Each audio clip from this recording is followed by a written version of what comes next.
Purihin ang Diyos sa magandang umaga po sa inyong lahat mga kapatid. Ito po ang inyong lingkod na si Pastor Rene Reyes ng Charismatic Cathedral, Christ Life Christian Fellowship.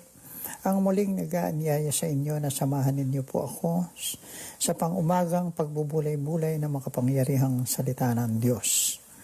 Ang ating pong pagbubulay-bulayan ay mula sa Awit, Kabanatang 51, talatang 9 hanggang talatang 10. Ganito po ang sinasabi: Ikubli mo ang iyong mukha sa aking mga kasalanan at pawiin mo ang lahat kong kasamaan. Lumalang ka sa akin ng isang malinis na puso, O Diyos, at muli mong baguhin ang matuwid na espiritu sa loob ko. Purihin ang Diyos na buhay. Ang ating pong paksa sa ating pagbubulay-bulay ay pinamagatang, linisin mo ako. Praise God.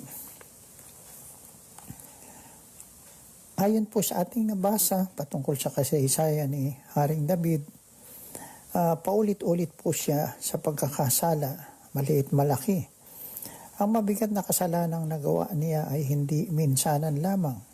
Sinasadya pa nga ang pagkakasala niya.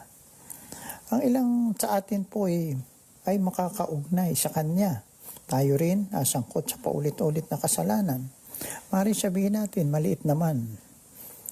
Subalit kasalanan din po iyon. At ang kasalanan talaga naman nagsisimula sa maliit hanggang sa ito'y palaki ng palaki. Hallelujah. Marahil mula sa ating kasakiman o pagnanasa, sinubukan natin na magbago pero walang mangyari. Nasiraan tayo ng loob at nawala ng pag-asa. Naisip natin marahil tayo ay wala ng pag-asa. Walang silbi. At ang saloobin yun ay hindi natin kailangan sa ating pag-ahon sa guilt at mantya na ating kasalanan. Itinuturo tayo ng panalangin ng pagsusumamo ni David sa tamang direksyon. Kailangan natin di lamang ang kapatawaran kundi paglilinis din. Kailangan natin ang mga bagong puso. Tanging ang Diyos lamang ang makapagbibigay sa atin ng mga bagong puso. Malinis na mga puso na may kasamang bagong saloobin at bagong pinahalagahan.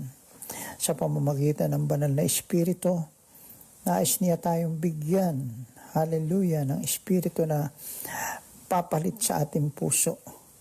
Na sa gayon, ay dumaloy ang mga nais niya sa pamamagitan natin. Ang pangunahan ang ating mga damdamin at ginagawa. Gusto niyang punuin ang kaisipan niya, ang mga isip po natin. Batid din po ni David na kailangan niya ng matuwid na espiritu. Kailangang kalabitin ng Diyos ang mga saloobin niya. Kailangan ding kalabitin tayo ng Diyos. Kadalasan ay masyadong negatibo ang mga espiritu natin o puno ng pagkamuhi, pagkamakasarili, kasakiman, pagnanasa, pagkainggit, hallelujah, at iba't ibang hindi magagandang pag-uugali, hallelujah, na nagsimula sa maliit na kasalanan hanggang sa lumaki ng lumaki. Kailangan bigyan tayo ng Diyos ng mga espiritong puno ng pag-asa, kagalakan, kapayapaan, pagtitiis, kabutihan at pagpipigil sa sarili. Kailangan natin ng mga saloobing na tutulong sa atin na maabot natin ang isa't isa. Tulungan tayong isipin ang pinakamabuti tungkol sa bawat isa. At tulungan tayong magtiwala na gagamitin ng Diyos ang mga buhay natin upang matupad ang mabubuti niyang layunin. Kailangan natin ng matuwid na espiritu. Purihin ang Diyos. Kapatid, handa ka na ba para sa espiritual na paglilinis ng iyong puso? Tayo po'y manalangin. O Diyos, sumusuko na po ako Hindi ko kaya magbago sa sarili kong kakayahan. Kailangan kita para lumikha ng isang malinis na puso para sa akin. Kailangan kita para panambalikin ang espiritu ko. Salamat, Panginoon. Nangako kang gagawin mo iyan sa akin. Alam mong wala akong magagawa kung wala ka sa buhay ko, Panginoon. Alisin mo ang pride sa akin. Alisin mo ang self-righteousness. Sa halip, Panginoon, imulat mo po ako sa katotohanan na ako'y nagkakasala at kailangan ko ang tagapagligtas na walang iba kundi ikaw lamang, Panginoon. Maraming salamat po. Purihin ang Diyos. Patuloy po tayong pagpalain ng Panginoon.